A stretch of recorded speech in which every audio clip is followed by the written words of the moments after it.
If a robust wide-angle lens with a big aperture is all you wanted, Tamron's 35mm SP Lens may be worth having a look.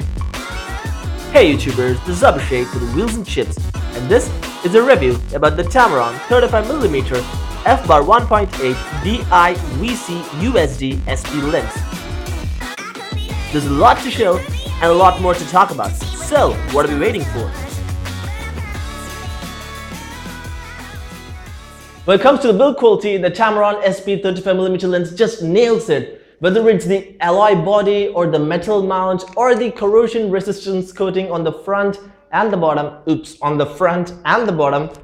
it just nails it. I mean, it's a pretty good lens from my experience for over 10 days. It has these professional kind of focus range ratings, and to top that all off, it is also weather sealed. I mean, what more could you ask for? Of course, the focus mechanism.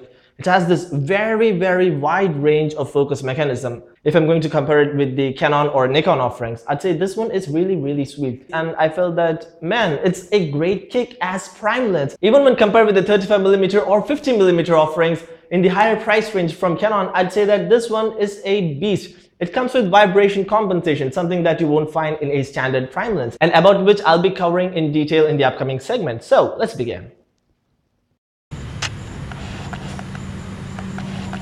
So here's how the focusing motor sounds.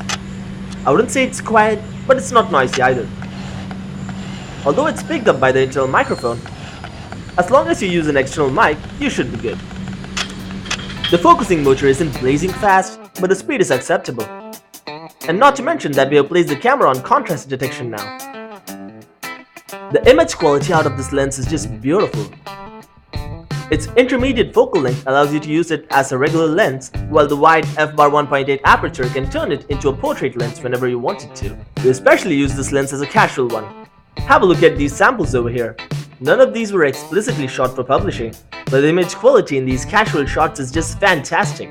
The macro capabilities of this lens is great as well. It allows you to go as close as 20 cm to the subject, and on a 35mm lens, that's pretty darn close. And the image stabilization or vibration compensation also ensures that the handheld footage stays relatively shake-free.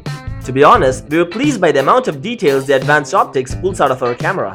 The quality of bokeh produced by the 9-bladed aperture is something to ponder as well. Check out our complete review about the 9-bladed aperture in this 35mm lens in our channel. We'll also leave a link in the description down below. And here's a quick comparison of the bokeh effect. This is shot with an f/1.8 and this with the f/2.2, f/2.8, f/3.5 aperture, and finally the f/4.0. As expected, there's a significant difference in the bokeh effect between the f/1.8 and the f/4.0 as is visible on the screen right now. At the widest aperture, which is the f/1.8, there is slight chromatic aberrations, which is not pronounced but is still discernible at full zoom. But while chopping it down to f/2.8, this fixes the issue for good. You have a sharp image with absolutely no chromatic aberration. That's just fantastic for a lens of this caliber. So that is pretty much it about the Tamron 35mm SP lens. We've also done a review on 16 to 300mm lens, which you can find over here, and the 18 to 270mm lens from Tamron, which you can find over here. And we're planning on doing a review of the 45mm prime lens, again from Tamron, which is going to be a sibling to this lens. I mean, an elder sibling to this lens. And in case you can't find these annotations because you are on a mobile device, please scroll down to the description where we will be leaving links to that reviews. So that is pretty much it about this whole review. If you like this video, please do give us a like, and if you love this video, please do subscribe. That seriously helps. And thanks a ton for watching. I'll catch you in my next one.